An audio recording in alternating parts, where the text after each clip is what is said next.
ఇప్పించండి పిల్లోడు వాడు ఈ రెండేనయ్యా నాకు ఏదో ఒకటి ఇస్తే నేను పలానా తారీఖున పలానా నేను దానం చేసుకుంటా. అంతకన్నా నాకేం వద్దయ్యా, నేను ఆల్రెడీ కష్టాలు పడి బతికానయ్యా. మనం మే 9 నుంచి ఆ తర్వాత ఎవరెవరి దగ్గరికి వెళ్ళి మనం కంప్లైంట్ చేసినాం, కమిషనర్ సిపి దగ్గర చేసినాము. నా దగ్గర వచ్చారండి, నాకు ఫోన్ చేసి మా అబ్బాయిని చంపేస్తున్నారంట కృష్ణలంక పోలీస్ స్టేషన్లో, ఎవరన్నా జర్నలిస్ట్ని తీసుకొని రమ్మని చెప్పారు, అర్జెంటుగా రామా అని అన్నారు. సరే ఆ రోజు సాయంత్రం నేను వెళ్ళి ఏంటండి సిస్టర్ చెప్పింది, నీ కొడుకుని చంపేస్తాను, నువ్వు దండ రెడీ చేసుకోన్నారంట. ఎందుకన్నారు మీరు చంపేస్తాను అన్నారు, దండ రెడీ చేసుకోమన్నారు.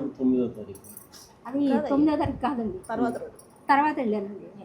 వెళ్తే బయట అడిగితేనేమో అశోక్ అనే కానిస్టేబుల్ ఉన్నాడమ్మా ఉన్నాడు పంపిస్తామని చెప్తున్నారు. ఎస్ఐ గారిని అడిగాను, ఎస్ఐ గారు ఏమో పైన ఉన్నాడమ్మా అని చెప్తున్నారు. సిఏ గారి దగ్గరికి వచ్చి అడిగితే ఆయన సరిగ్గా సమాధానం చెప్పట్లా. ఏంటి వీళ్ళు ఇలా చెప్తున్నారని నేను ఇంటికి వచ్చేసామా, నువ్వు రా రేపు పొద్దున్న తీసుకొని వెళ్తాను, మళ్ళీ ఈవిని తీసుకొని వెళ్ళాను.